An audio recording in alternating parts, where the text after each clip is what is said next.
हम पे कर्ज हो गया है, तो फिर एक शाम की मस्ती लेके क्या करोगे?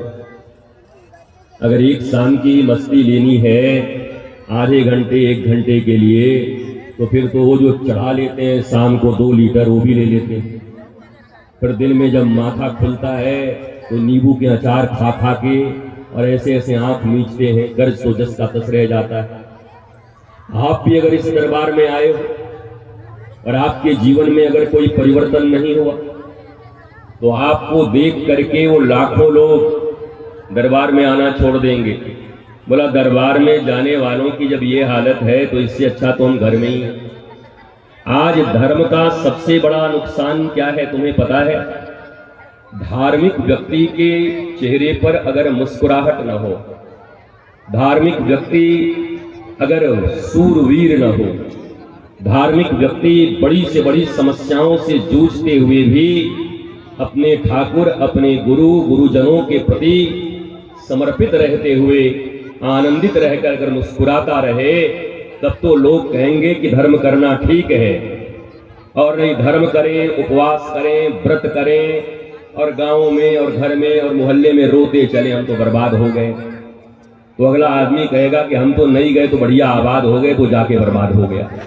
इसलिए तुम्हारे ऊपर एक रिस्पॉन्सिबिलिटी और आ जाती है जो धर्म करते हैं, कि तुम्हारी मुस्कुराहट बरकरार रहनी चाहिए, पर वो मुस्कुराहट झूठी नहीं होनी चाहिए। जैसा मैं हमेशा कहता हूं, एयर होस्टेस की मुस्कान नहीं होनी चाहिए। तो ऊपर फ्लाइट में है तो मुस्कुरा करके पानी दिया और नीचे उतर करके कोई पानी मांगे तो एक सैंडल मारेंगे, तुम्हारे बाप की नौकर हूं मैं, वो हमारी ड्यूटी थी, हमने तुमको दे दिया। अब हम नहीं मुस्कुरा सकते क्योंकि हमारे भी जीवन में बड़ी समस्याएं हैं।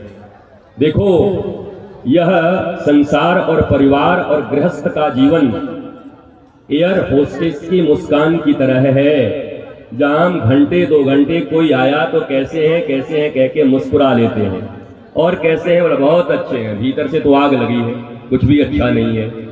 पर 2 रिश्तेदार मिले और भाई साहब कैसे हैं, अरे भाई साहब चकाचक चल रहा है, अपने जरा भाई साहब सफाचट हो गए पीछे से, लेकिन कह रहे हैं चकाचक चल रहा है। तो हमारे मन और मुख में बड़ा अंतर है, और धार्मिक व्यक्ति के मन और मुख में अंतर नहीं होता। आज मैं रास्ते में आ रहा था तो मैं सोच रहा था कि आज एक लाइन तो वो गाना जरूर गा दूंगा कि आज दुनिया की कोई ताकत मुझे वृंदावन से उठा के नहीं ला सकती थी, पर एक ही ताकत थी कि मेरा दिया हुआ वचन उस बच्चे को मुझे यहाँ तक आने पर मजबूर किया, मैं उस वचन से बंद करके आया। तो मैं रास्ते में सोच रहा था कि एक लाइन टूटी फूटी जरूर गा दूंगा कि जो वादा किया है निभाना पड़ेगा, रोके जमाना चाहे रोके कोई तुमको तो बाबा जी श्याम दरबार में आना पड़ेगा, जो वादा किया वो निभाना पड़ेगा। तो मैंने तो वादा ही निभाया, इसी बच्चे का वादा मैंने निभा दिया, और साल भर मुझे इसका नाम याद रहता है, और आज हम बावले हो गए, इसका नाम भी भूल गए। साल भर नाम याद रहता है, इसका नाम से बुलाते हैं। दीपक, हाँ बता दीपक, रोज ही हम असल में यमुना जी में इतने दीपक जला रहे हैं हम ना, कि हम दीपक वहीं देख रहे हैं। और कार्तिक पूर्णिमा के दिन वृंदावन में 5 तारीख को पहली बार यमुना जी में जैसे अयोध्या में लाखों दीप जले थे, वैसे 1,08,000 दीप जलाए जाएंगे। उस दिन यमुना जी दीपों का श्रृंगार करेंगी। वृंदावन जल, थल और नभ उस दिन चारों तरफ प्रकाशित होगा। मैं आने के लिए तो नहीं कहूँगा, क्योंकि पहले से ही वहाँ लाखों लोग, वहाँ पांव रखने की जगह नहीं है, और हम आमंत्रित करके चले जाएं और तुम पहुँच के दब कुछ जाओ तो कहोगे बाबा ने बुलवाया था, इसी के कारण मेरा गड़बड़ हो गया। लेकिन ये बात पक्की है कि डिजिटल युग है, वैसे तो लोग जाएंगे ही, लोग आते ही हैं। भीड़, कुंभ में भीड़ कम होती है जी, बताओ, पर जाने वाले जाते हैं कि नहीं जाते हैं। वैसे ही अगर तुम्हारा भाव बने तो उस दिन यमुना महारानी के 1,08,000 दीपों का श्रृंगार देखने के लिए अवश्य पहुंच जाना वहां पर। पूरे देश के लोग उस दिन वहां उपस्थित होंगे। चीर घाट पर 3, 4 और 5 ये श्री राधा माधव महोत्सव जो वृंदावन का प्रमुख आनंदम धाम का महोत्सव है, यह बहुत ही बड़े स्तर पर मनाया जा रहा है। अब मैं तुमसे एक बात कह करके विदाई लेता हूं, क्योंकि हमें वृंदावन भागना है और वृंदावन में पुनः प्रातः से अपने जो नियम धर्म हैं, कर्म हैं साधु के, वो वहां हमें निभाने हैं कार्तिक मास में। तो हम अर्धरात्रि 12 बजे पहुंचे और हमको पूरा विश्वास है कि हम ब्रह्म मुहूर्त 3, सवा 3 बजे वृंदावन फिर पहुंच जाएंगे यमुना मैया की गोद में। आपका आशीर्वाद रहे तब, अगर बीचे में न रह जाए तब आशीर्वाद दे दो ठीक से। हाँ, हम आए तो तुम भी तो आशीर्वाद दो कि बाबा पहुंच जाइयो ठीक से। हमारा आशीर्वाद है आपके ऊपर, क्योंकि भक्त बड़े भगवान से जानत सकल जहान, राम गए पुल बांध के और कूद गए हनुमान। भक्त से बड़ा कोई नहीं होता, याद रखना। भक्त का आशीर्वाद तो भगवान को भी लेना पड़ता है। आपको याद है जब भगवान श्री कृष्ण एक बार ऐसे ही लीला के क्रम में बीमार हो गए और उन्होंने कहा, नारद जी ने कहा, महाराज तुम्हारी बीमारी ठीक नहीं हो रही, कौन ठीक करेगा? बोला, देखो नारद, हमारा कोई भक्त होगा और अपने चरण के रज देगा और हम उसको अपने मस्तक पर धारण करेंगे, तब हमारा ये रोग दूर होगा। नारद जी बोले, महाराज तो बड़ा कठिन है, कौन भगत नरक में जाएगा आपको अपना चरण रज दे करके? अपना चरण आपके मस्तक पर रख दे, रज मस्तक पर रख दे, नरक ही तो होगा। भगवान को अपना चरण रज दे रहा है। बोला, नारद ढूंढ आओ। नारद तीनों लोक में ढूंढ आए, पर उनको कोई नहीं मिला। जब वो ढूंढते ढूंढते ब्रज में उदास आकर के लौटे तो गोपियों ने पूछा, नारद तू क्यों उदास है? बात द्वारिका की है, द्वारिकाधीश की हो रही है। बोला, हम क्या करें, श्री कृष्ण बहुत बीमार हैं। और श्री कृष्ण ने कहा कि हमारा कोई भक्त अगर चरण रज हमको दे दे और हम मस्तक पर धारण कर लें तो हमारी बीमारी, हमारा ये रोग, हमारा शोक दूर हो जाएगा। हम चारों तरफ घूम आए, इंद्र मना कर दिए, भोलेनाथ मना कर दिए, महाराज सबके सब देवी देवता पीछे भाग गए। राम राम राम, हमसे ही पाप करवाएगा नारद? हम भगवान श्री कृष्ण को अपना चरण रज दें? तो गोपियों ने कहा, अरे नारद तुम भी बड़े बावले हो, तीनों लोग घूमने से अच्छा था सीधे तुम ब्रज आ जाते। यहाँ चरण रज की तो बात छोड़ो, हमारे श्री कृष्ण अगर बीमारी से मुक्ति मिले तो हम अपना चरण भी उनके मस्तक पर जाकर के रख दें, क्योंकि हम कृष्ण का सुख चाहती हैं। हम 1000 नरक में जाने को तैयार हैं, हम करोड़ों नरक भोगने को तैयार हैं, पर हमारे श्री कृष्ण को कोई दुख नहीं होना चाहिए, उन्हें कोई रोग नहीं होना चाहिए। तत्सुखे सुखित्वम। देखो, भक्ति का एक ही, भक्ति ही दुनिया में वो शक्ति है जो भगवान को तुम्हारे सामने झुकाकर तुम्हारे अधीन कर देती। इस दुनिया में किसी भी व्यक्ति को अधीन करने का तुम कितना भी प्रयत्न कर लो, पति हो, पत्नी हो, पिता हो, माता हो, भाई हो, बहन हो, पार्टनर हो, नेता हो, जनता हो, कार्यकर्ता हो, कोई भी हो, एक व्यक्ति को पीछे भी अगर सारी जिंदगी लगा दोगे तब भी उसके जीवन में किंतु परंतु रहेगा। ठीक तो है, लेकिन वो लेकिन लगाए रख जाएगा। किसी भी व्यक्ति को संपूर्णतः तुम जीत नहीं सकते, वो तुम्हारा नहीं हो सकता। पर हमारे एक श्री कृष्ण ही ऐसे हैं जो कहते हैं, अहम भक्त पराधीनो हिवः स्वतंत्र इव द्विज साधु वीर हृदयोर भक्तैर भक्त जनप्रिय। अर्थात मैं अपने भक्तों के अधीन रहता हूँ, सारी दुनिया मेरे अधीन रहती है। और श्री कृष्ण और श्याम बाबा कहते हैं कि मैं अपने भक्तों के अधीन रहता हूँ, भक्त जो कहे मैं वो करने को राजी होता हूँ। तो भक्ति वो शक्ति है, भक्ति वो रुपया है, भक्ति वो डॉलर है, भक्ति वो पास है। अगर तुमको मिल गई तो वो बॉन्ड ऐसा है, वो बिटकॉइन है, अगर वो तुम्हें मिल गया तो तुम्हारी लॉटरी लग गई। याद रखो, भक्ति से बड़ी शक्ति कहीं पर नहीं है। और भक्ति किसे कहते हैं, वो गोपियां हमें सिखाती हैं। तत्सुखे सुखित्वम, अपने सुख की चिंता छोड़ करके अपने प्रियतम के सुख की जो चिंता करता है उसे ही भक्ति कहते हैं।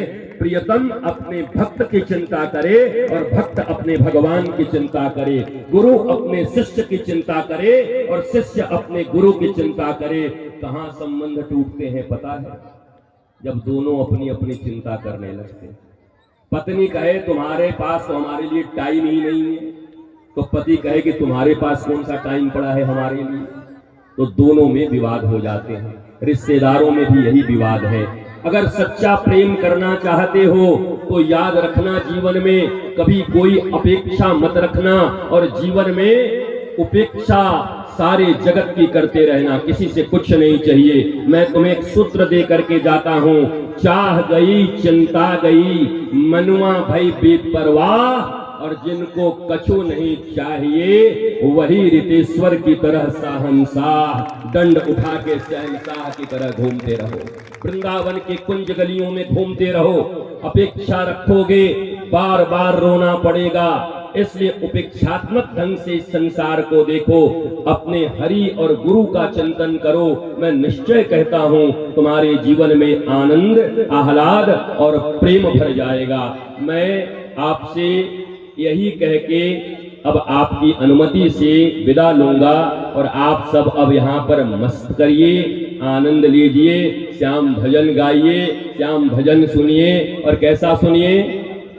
थोड़ी सी तो लिफ्ट करा दे, हमको मोटर कार दिला दे। अब गाओ रात भर यही करोगे कि बाबा हमारी झोपड़ी है, जरा तुम 5 मंजिला बनवा दो। बाबा हमारा 5 मंजिला हो गया है, जरा एक मुंबई में भी करा दो। अरे मैं तुमसे सच कहता हूँ, ये सब तो मांगते ही हो, पर एक चीज मांग लेना कि बाबा कुछ देना हो न देना हो वो तुम्हारी मर्जी, पर हमारे जीवन में तुम्हारी भक्ति, शांति और प्रेम बना रहे, ये हम तुमसे मांगते। तुम्हारे चरणों की भक्ति बनी रहे, बस इतना मांग लो। अगर उनकी भक्ति बनी रह गई तो वो तुम्हारे सदा अधीन रहेंगे, वो तुम्हारे पीछे पीछे घूमेंगे। जो मुक्ति मांगता है उसको भगवान के पीछे घूमना पड़ता है, और जिसने भक्ति मांग लिया भगवान उसके पीछे पीछे घूमता है। इसलिए तुम तो भक्ति को मांग लेना। भक्ति ही सबसे बड़े चाबी है, जिस चाबी से तुम आनंद, आह्लाद, प्रेम और सबके ताले को खोल करके जीवन में नृत्य कर सकते हो। तुमको प्रणाम करता हूं कि इतनी रात्रि में यहां बैठे हो, और अब बैठ करके आनंद लो, पर भीड़ भाड़ और भेड़ बन करके मत जाना। भीड़ के साथ क्या शब्द लगता है बताओ जोर से? क्या कहते हैं लोग कि आज भीड़ भाड़ अच्छी थी? तो भीड़ तो थी, भाड़ कौन है इसमें? हाथ उठाओ, कौन है? भीड़ के साथ अक्सर भाड़ लगती है, वो भाड़ लोग कौन है? भीड़ में अक्सर भाड़े ही लोग रहते हैं, याद रखना। और इसी भीड़ में बैठा हुआ कोई गुरु और गोविंद का चिंतन कर लिया और आंखों से अश्रु निपतित कर लिया, तो उस भीड़ में भाड़ होकर के नहीं जाएगा, बल्कि इसी भीड़ से प्रहलाद और ध्रुव होकर के निकलेगा और सारे जगत में आनंद आह्लाद करेगा। मैं चाहता हूं कि आप भाड़ बन करके मत लौटना। कड़वा नहीं बोल रहे, सही बोल रहे। कार्तिक मास में माता यशोदा ने कार्तिक मास को दामोदर मास भी कहते हैं। माता यशोदा ने एक बार कन्हैया को बांधना चाहा, और जितनी रस्सी लावे तो 2 अंगुल छोटी पड़ जावे। मैया को बड़ा अभिमान था, ये तो हमारा लाला है, पटक के बांध दूंगी। भगवान ने कहा हम केवल भक्ति से बनते हैं, हम किसी चीज से नहीं बनते, तुम मैया रहो चाहे बाप रहो। वो लावे, रस्सी बांधे, 2 अंगुल छोटी पड़ जाए, 2 अंगुल छोटी पड़ जाए। सारे गौशाला की रस्सियां मंगवा ली, गैयाओं को खुलवा दिया और सारी रस्सियों से बांधे, और कृष्ण बंधे ही नहीं। बोले ये कृष्ण है, हमारा पुत्र है कि राक्षस हो गया, कुछ पता नहीं चलता, ये बनता क्यों नहीं है। और दौड़ते दौड़ते जब मैया थक गई और थक करके बैठकर आंखों से अश्रु निपतित करते हुए रोने लगी, कहा वाह वाह वाह, ऐसी मैया होने का क्या फायदा जब अपने पुत्र को भी न बांध सके। एक मैया अपने छोटे पुत्र को कान भी न पकड़ सके, 2 झापड़ लगा भी न सके और बांध भी न सके, तो मैया होना उसका गुनाह है, काहे को मैया बनी है फिर। तो भगवान ने कहा देख मैया, हम 2 ही चीज से बंधन में आते हैं, एक प्रेम और दूसरा समर्पण। तो प्रेम तो तू मुझे करती है, पर समर्पण नहीं कर रही। तुझमें अभी भी मां होने का अहंकार है। सुन माता, तेरी भक्ति के कारण प्रसन्न हो करके मैं तेरे घर में लाला हो करके आया हूं तो मैं सबका बाप, किसी का बेटा नहीं। कृष्णम वंदे जगत गुरुम, सबका बाप है, वो किसका बेटा बनेगा, किसका नाती बनेंगे, वो किसके पोते बनेंगे, वो सबके बाप हैं, बापों के बाप हैं, सबके जनक हैं। बोला मैं किसी का बेटा होता नहीं, पर तुम्हारी भक्ति के कारण तुमने भक्ति की और कहा कि मुझे कृष्ण जैसा संतान मिले, गोविंद जैसा संतान मिले, तो गोविंद जैसा तो इस दुनिया में कोई नहीं है, इसलिए मैं गोविंद ही तेरे गोद में आ गया हूं। लेकिन प्रेम तो तेरा है, पर तू समर्पण नहीं कर रही है, तो रस्सी से बांधना चाह रही है। रस्सी का अर्थ होता है सामर्थ्य, धन दौलत, अपनी प्रतिष्ठा, अपनी दबंगई से कोई अगर बांधे तो याद रख लेना इस जगत में सब बंध सकते हैं, पर गुरु और गोविंद को सामर्थ्य से नहीं बांधा जा सकता, समर्पण से बांधा जा सकता है। जब समर्पित हो जाओगे, प्रेम तो सभी शिष्य करते हैं, प्रेम तो सभी श्याम भक्त करते हैं, प्रेम तो सभी कृष्ण भक्त करते हैं, प्रेम तो सभी राम भक्त करते हैं, प्रेम करते हैं इसीलिए मंदिर जाते हैं, प्रेम करते हैं इसीलिए उपवास करते हैं, प्रेम करते हैं इसीलिए नाम जपते हैं, प्रेम करते हैं इसीलिए उत्सव मनाते हैं, प्रेम करते हैं इसीलिए दरबार में आते हैं, पर कभी कभी समर्पण नहीं कर पाते, अहंकार रह जाता है, सामर्थ्य दिखता है, अपनी हस्ती दिखती है, अपना चेहरा दिखता है, अपनी प्रेजेंस दिखती है, और भगवान कहते हैं बस यही मेरे लिए विष है, यही मेरे लिए जहर है। अरे इस यशोदा के घर पर मैं जा करके नंगा लीला किया, मैंने चोरी का लीला किया, मैंने चीर हरण किया, उस यशोदा ने भी मुझे बिना समर्पण के बांधने का प्रयत्न किया। तो ये वही कार्तिक मास है जिसको दामोदर मास कहा जाता है। दाम का अर्थ होता है रस्सी और उदर का अर्थ होता है पेट, अर्थात कृष्ण के पेट को बांध देने का जो लीला है उसको दामोदर लीला कहते हैं। और इस पवित्र मास को दामोदर मास, कार्तिक मास कहते हैं, जिस मास में हम सब श्याम दरबार में बैठ करके बाबा श्याम का आशीर्वाद ले रहे हैं। हम उस दामोदर लीला का भी स्मरण करें, और इस स्मरण को मैं इसलिए करा रहा हूं कि तुम प्रेम से आए तो जरूर हो, पर कहीं अपने समर्पण को खो मत देना।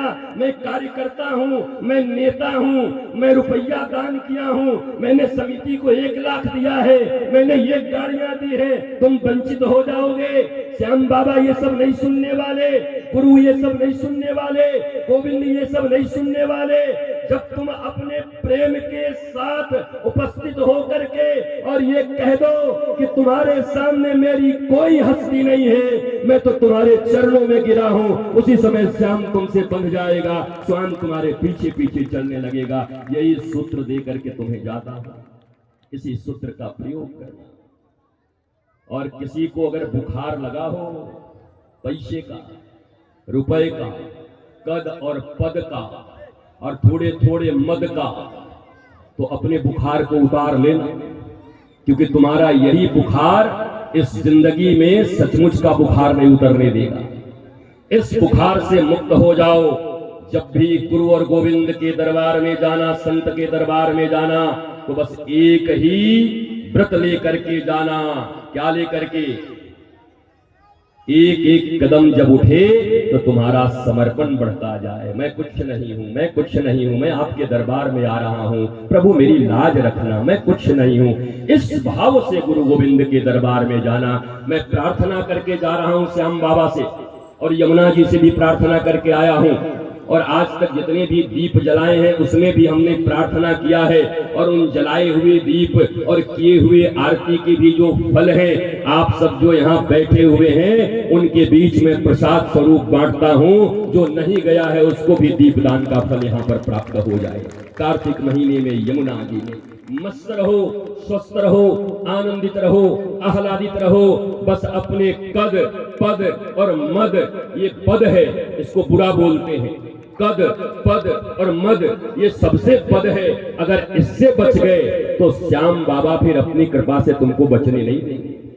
तुम जहां भागोगे तुमको रंग देंगे अपनी कृपा से।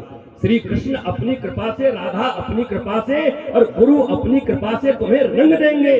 बस कद, पद और मद का अहंकार मत रखना। अब फाइनली स्वस्थ रहो, मस्त रहो, आनंदित रहो, आह्लादित रहो, प्रसन्न रहो, समर्पित रहो, प्रेम करो। यशोदा मैया की तरह भगवान और गुरु को बांधना है तो प्रेम के साथ साथ भी समर्पण कर दो कि मुझ में सामर्थ्य नहीं है कि मैं तुमको पकड़ पाऊं। हे प्रभु, अब तुम ही कृपा करो कि तुम मुझसे बंध जाओ। बैठी यशोदा और कृष्ण दौड़ कर आ गए। मैया, ये 2 अंगुल जो रस्सी थी ना, तो 2 अंगुल इसीलिए कम पड़ रही थी। 1 अंगुल प्रेम तो तू मुझे करती है, पर 1 अंगुल समर्पण तेरा कम था। अब जा, तूने समर्पण कर दिया। थक गई, हार गई माता यशोदा, थक और हार कर बैठी तो कृष्ण बंध गए। और हमारे खाटू श्याम का भी यही, खाटू नरेश का भी यही बिरद है, हारे का सहारा बाबा श्याम हमारा। उनके दरबार में अगर आकर पड़ गए कि मुझ में कोई योग्यता नहीं, मुझ में कोई भक्ति नहीं, मुझ में कोई प्रीति नहीं, प्रभु बस तुम स्वीकार कर लो, जैसा भी हूं नाथ बाबा तुम्हारा हूं, ये भाव से जाओगे तो श्याम बाबा के दरबार में, गुरु के दरबार में, कृष्ण के दरबार में तुम स्वीकार कर लिए जाओगे। तो कार्तिक मास के इस पवित्र दामोदर महोत्सव और दामोदर लीला के इस सूत्र को समझने के बाद अगर तुम्हारे जीवन से अहंकार नाम का गुंडा, अहंकार नाम का बदमाश, अहंकार नाम का माफिया अगर निकल गया तो तुम आनंदित रहोगे, आह्लादित रहोगे, प्रसन्न रहोगे, स्वयं भी मुस्कुराओ, परिवार भी मुस्कुराए, परिवार के साथ साथ मोहल्ला और गांव भी मुस्कुराए, गांव के साथ साथ जिला भी मुस्कुराए, जिले के साथ साथ राज्य भी मुस्कुराए, और राज्य के साथ साथ हमारी भारत माता भी मुस्कुराए, और हमारी भारत माता के साथ साथ वसुधैव कुटुंबकम, पूरी वसुधा पर जितने भी लोग भगवान की भक्ति में लगे हैं वो सब भी मुस्कुराए। यही शुभ कामना देते हुए अपनी वाणी को विराम देता हूं। आओ 2 बार उच्च स्वर में राधा नाम का संकीर्तन कर लेते हैं। बाकी तो कीर्तनियां सब हमसे बहुत बढ़िया बढ़िया आए हैं, इनकी इतनी अच्छी अच्छी आवाज है, तो फटे बांस की तरह है, पर क्या करें भाई, मैया का लाला चाहे तोतला बोले, पर मैया तो अपने ही लाला से प्रसन्न होती है। हाँ? सोनू निगम गाएगा तो मैया प्रसन्न नहीं होती, उसका फटा बांस का आवाज लड़का आके कहे है बोले कितना अच्छा गा रहा है हमारा लाला। अपनी मैया को तो अपने ही लाला पसंद आवे, तो हमारी राधा रानी को भी, हम तो उनके लाला हैं, उनको भी हमारी ही आवाज पसंद आवे। आइए आंखों को बंद करके 2 बार राधा नाम का उच्चारण करते हैं। श्री राधा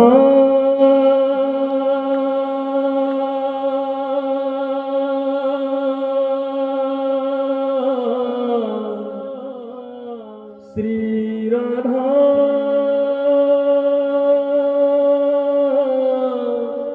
श्री राधा श्री राधा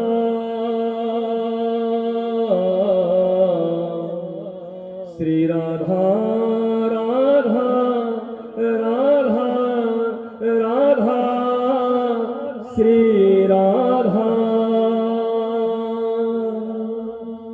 ओ राधे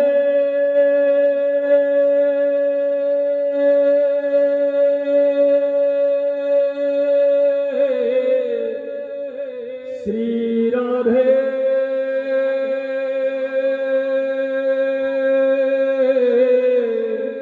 श्री राधे